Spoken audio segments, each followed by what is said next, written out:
I'm WG and let's talk resources and currencies. There is so many different ones in this game that it's easy to lose track, so let's bring it all into one place so you know exactly what to do with which resources.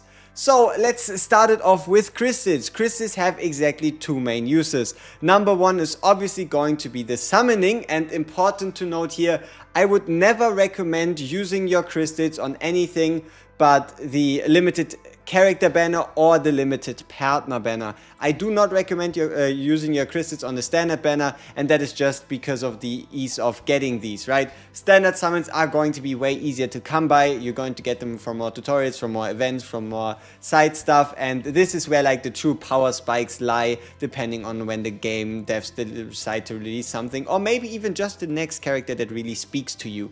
So that is the number one way where you use these gems. And then number two is this stamina recharge system. So overall it starts at 50 gems, then I think goes to 80, then to 100, and then it jumps to 150. So it should be 50, 50, 80, 80, 100, 100, and then 150, 150. I don't really recommend buying stamina that much. Like it doesn't truly make too much of a difference as of this moment. I don't think you're gonna be like stopped from achieving anything too crazy. And if you wanted to buy it, anything up until like 80 is fine. Especially if you're free to play, don't really go above 80. And unless you intend to spend money, I don't recommend any of you go for 100 or especially 150, because that is just not a worthy trade-off. So that is gems out of the way. Now, out of gems, you're going to get currency because you're going to use your gems for summoning, and these summons are going to give you that. So let's talk shop currency.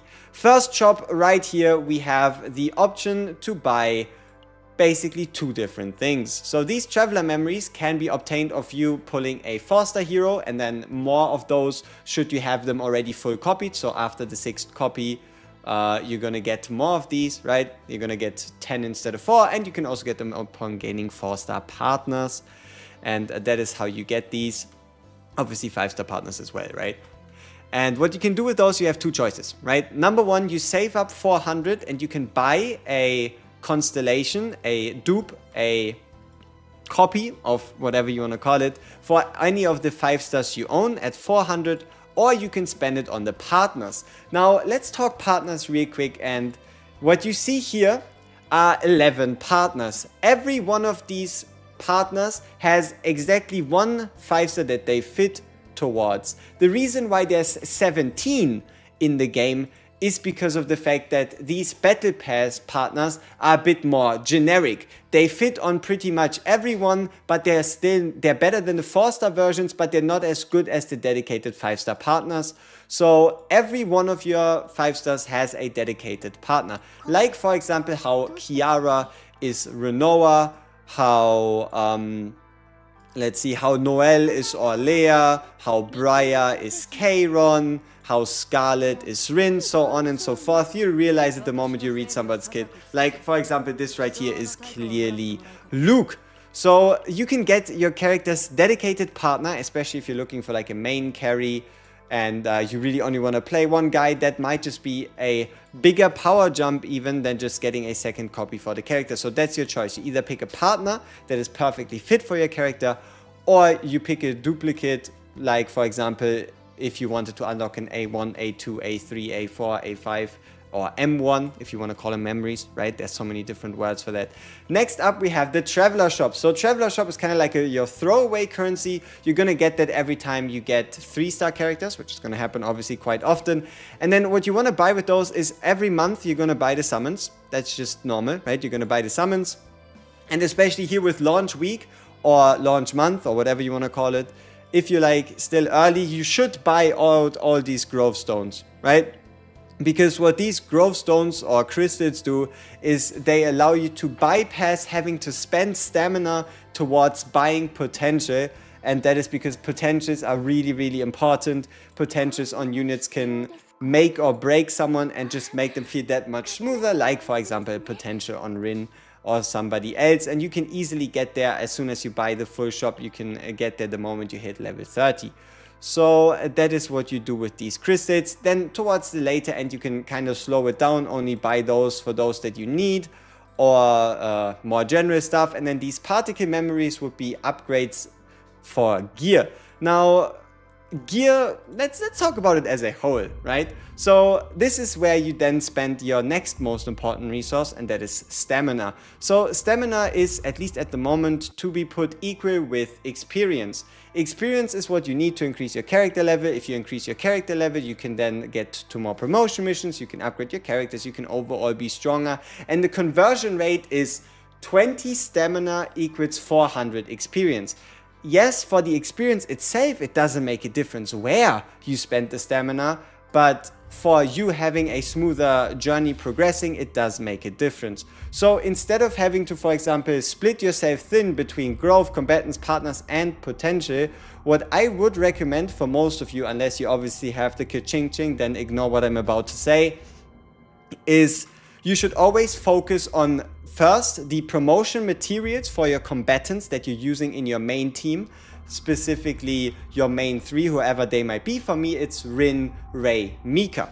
So I'm mainly focusing on the striker promotion materials and the combatant promotion materials, because you are going to be, to some degree, leveling faster than you actually have the time to get the materials. So every time you hit that new level, you instantly want to level up to that next level cap for the biggest power boost. So that's why combatants first, then you can do partners after, and then you have the growth right here. The growth you don't need as much because we have a lot of events going on, so you're always getting these materials either from story, from events. So if it's just about building one team, you won't need these as much really.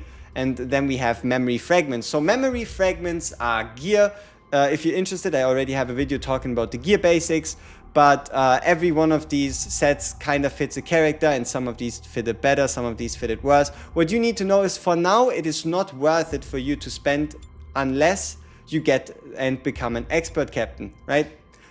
You want that difficulty 5 with the chance to get legendary gear, because legendary gear is currently the highest rarity, and it being the highest rarity means it's going to last you the most amount of time. If you now invest and invest and invest your stamina into gear, and then you only have blue pieces, any random gold piece can just replace it, kind of demolishing your efforts, so to speak. So it's only really worth it to focus on it once you reach player level 40, so that you can unlock difficulty 5. Though there is an exception, and that is these story missions right here. These missions right here, chapter 5 is going to ask you to play this 12 times, and it is just worth it because you're going to get more resources, more experience and the like in the long run. So at that point, just play difficulty 4, just play that 12 times and be happy with it. If you need some quick recommendations that basically work on everyone, the kind of sets that I like to focus on have to be right here. Let's make it super brief, right? Super brief. It's this 12% attack bonus right here for anything that's a DPS, and then you have the 12% defense bonus. That's for anything that's a Khalib, Magna, or a support, right? Because defense increases the healing. For whatever reason, healing is based on 80% defense, 30% attack. Don't ask me. That's just the way the game does it. And then you can look through the sets itself, and you should realize, for example, how this is Renoa Rin, the 1-cost cards. This is clearly Haru with the 2-cost cards. This is clearly Luke. Could also technically be used on Hugo and the like. And this is Tressa Charon, right? But yeah, so this is stamina, this is where you spend it. Next up, we have the weekly challenges. So the weekly challenges are going to ask you, I think it's chapter 4 that asks you to do 3 times Rallying Prodigy. You can just do it, or you wait until you're after level 30 and you then just do it on level difficulty 4. It doesn't make a difference, just get it out of the way, get the more resources, get the stamina, get the rewards at the top, and that's it. You don't have to be stingy with your 3 weekly attempts for week 1. And the reason why I'm talking about week 1 is because then for week 2 you can be a bit more careful, because then you have the chance to get these shards of condemnation, because these unlock with chapter 5 or character level 40. So hitting level 40 in 2 Sundays, right? That's kind of where you want to be at. And let's talk about what you could use these for. And that is, these are already, as you can see here, confirmed to be used for these higher potential levels. And the funny part is this Wailing Prodigy, nobody knows what it's used for yet. So during the limited playtest, it was actually used for these basic card proficiencies, for those that you unlock after level 20. But for now, the resource, it doesn't have a place, right? It doesn't have a place. We don't yet quite know where it is, but it says advanced material for combatant potential. So it should still come in at some point, maybe for some characters. But for now, just get your 3 fights out of the way. And yeah, that's then it, right? And the whole point of doing stamina is so that you get experience. So at this point, we might as well just make it one and for all. Where do you get experience, right? Like, what are all the ways you get experience? Just if you're curious about that. So you have the trauma code event. If you haven't yet finished this one, finish it. Every day there's going to be a new limited battle that is also going to provide a big amount of experience. So make sure you do that. The trauma code, you see a percentage increase telling you how far you are in this event. So make sure that says 100%. Then in Arc City, if you head into Zeronium Shop, you'll be able to buy a key. This key you can then use to unlock Renoa's story in the Epion Center under the trauma code section right here. You can also finish this. The moment you finish it, you get more XP, you get more basic resources. You even get some essential materials for the Void class. So that is quite useful. That is experience that then leaves us with the 2 like bigger sources, and that is story and battle missions. So story, you just obviously click through it every time you get there. You either read it or you don't, you skip it or you won't. And then right here, the battle missions, you do them. And then something that's interesting or important or might be important for you is you also have a hard mode. So you can also play it on hard mode, and as you can see, it still gives you experience, it still gives you character level resources. The same is true for 2, and then after you beat 2, you could play hard mode 3. So that is something you can play right now. It doesn't cost you any stamina, still provides you experience, and still helps you alongside or along the way. And then the last one has to be Chaos. So for now, Chaos Manifestation means that the moment you clear like the highest difficulty possible. So if I were to do a blue pot run on level 4, I would be getting 1,200 experience without having to use any loot tickets, because this is just like first clear rewards. So you can either let it accumulate and then do one run, or you're just having a lot of fun and you just do these runs whenever they're ready, and it's just like free experience for the taking, as you can see. So yeah, something that I mostly like to play is the City of Mist, just due to Nihilum being a pretty chill guy. But yeah, as you can see, right, there's the first achievement reward that you could then collect in form of experience. And then obviously you have the Swamp of Judgment. So that should be all the ways you can get experience, which brings us back into the storage, back into the currency section, and let's talk about the rest of the currencies, because yeah, what do you do with those, right? We were already on these policy points anyway. The way you get them is just by accepting policies. If you accept a policy that's 2 days long, you get more. So especially early on, you shouldn't really worry about these completion goals at the side right there. The only thing you want to do is like get as many policy points as possible. And then what you buy with them is anyway either going to be these security special codes, the policies themselves, because if you buy a policy, you also get policy points back. So it's like, for example, you buy the legendary one and you do a 2-day session, then you get 20 back, so you only pay 10. But the main thing you want to buy are these research nodes right here. And your research goal as of this moment is to get to this as fast as possible. So I made a mistake. Right here. This is not how you meant to do it. If you wanted to do this optimally, you level the undo current turn, you level the 5 here, you level the 5 here, and then you can start investing into the reinforcing trauma treatment. The problem here is the tourist density thing cost me 5, but only gave me 1 point. So if I had spent the 5 in here instead, I would already be here. But yeah, this is the goal, right? You want to bring this to the maximum level, reducing policy time, meaning you'll ramp up and you'll get more of the policy points, meaning you can buy more blueprints and then you can do more research. And if you get more research points, blah, blah, blah, right? Like you get it. Then let's talk about the green currency, the Basin of Hyperspace. So the Basin of Hyperspace is a, yeah, I guess you could say a challenge mode. I'm not quite sure if they'll ever refresh it or if it stays permanent or when it changes. But what you get in total is 3,000 gems and 1,800 of this currency. And what you need to do is you need to play a stage, you need to bring 2 teams, and you have 12 turns to beat them. If it takes you longer than 14 turns, you only get a single star as a reward, meaning you won't be able to get like the full rewards. It's obviously going to get harder. Started on level 25, now it's level 31, so you can assume the latest stages to be like level 50 plus ish. And what you buy with those is you again head into the shop, the Zeronium Shop, and then you have this item right here. So you know how in like Genshin there's these crowns that you need to use to like max out a skill completely. This is my current going theory for the Undetermined Ego Crystal. I had hope that potentially, because it said Ego, you know, maybe we could get like a free copy every month, but I think it's something along the lines of the ability to completely max out a character's potential node, right? There's like these potential nodes at the very top, and maxing these out is probably going to require this. Then out of these, overall characters that you really want to buy from here, I guess, is Eloise, because she's the only 4-star psionic partner. So if you're running Charon or Tressa, Eloise is really good. Arkad is probably the best hunter partner when it comes to 4 stars. Rachel is the best vanguard partner when it comes to 4 stars. Wilhelmina is behind Rachel, and Rosaria, I think Rosaria is actually quite decent for hunters. So you could buy these partners to make your 5 stars stronger, or even just your 4 stars if you're still if you're using those. And this one is just going to be later down the line, special material for crafting memory fragments. I would make sure you have at least 100 saved until we find out how you properly use this. I don't think you should be buying the advanced battle memory support data or units. It just seems more like a, oh, you have extra currency, please spend it here type of deal.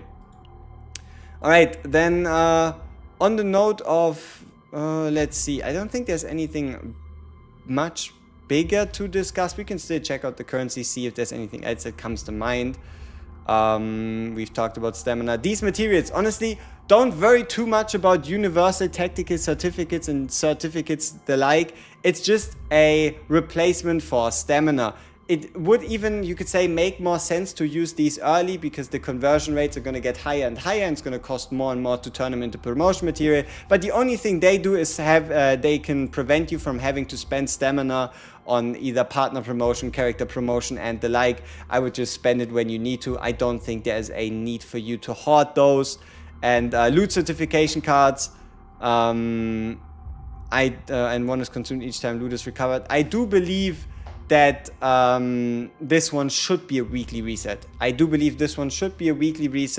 So I haven't used any of those yet, but you can use them, and then at the end of the week, which should be Sunday evening for most of us, it's going to reset and go back to what it was before.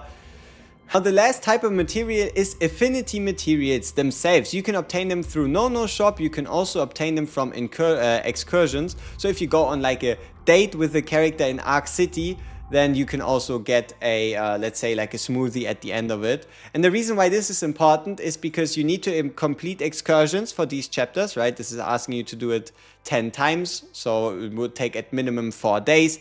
And the other reason why it's important is because of this one. Reach Trust level 7 with any combatant 1 time, which means you are best off focusing all the resources you have when it comes to affinity materials on one character, just so you don't get stuck there. Like, for example, how my Rin is on level 5 where everybody else is less than level 5, and then we could, for example, give her a cake to get some extra experience here, and then also give her these to bring her to level 6, meaning we only need 1 more level.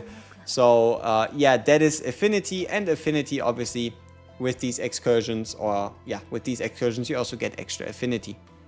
Prism film, honestly, Prism film, it doesn't make too much of a difference, but I've seen some of you being curious about it, so we might as well cover it as well. And that is, that is just something you get right here from summoning for these characters. And what this does is just makes cards shiny. It makes cards shiny, it makes cards move, and you should just pick whoever you like the most. Whichever character you like the most, whichever character you use the most, that is what you should pick.